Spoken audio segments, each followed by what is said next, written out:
तर कोणत्या 3 मुद्द्यांवरून महालक्ष्मी जगदंबा संस्थानला राज्याच्या वित्त विभागाने आक्षेप घेतले होते आणि कोणते आक्षेप घेतले होते ते बघूया.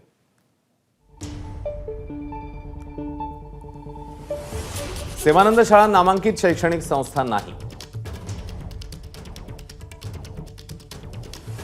सेवानंद शाळा आणि श्री महालक्ष्मी जगदंबा संस्थान संशोधन कार्य करत नाही. वित्त विभागाचे नेमके आक्षेप काय होते ते आपण बघतोय. तर श्री महालक्ष्मी जगदंबा संस्थान सातत्याने सेवाभावी कार्य करत नाही.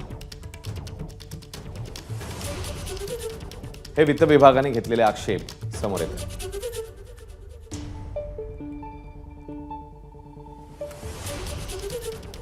एकेकाळी आमच्याकडे घोषणा होती सबभूमी गोपाल की ईश्वराची, विनोबा भावे यांची ही घोषणा होती सबभूमी गोपाल की.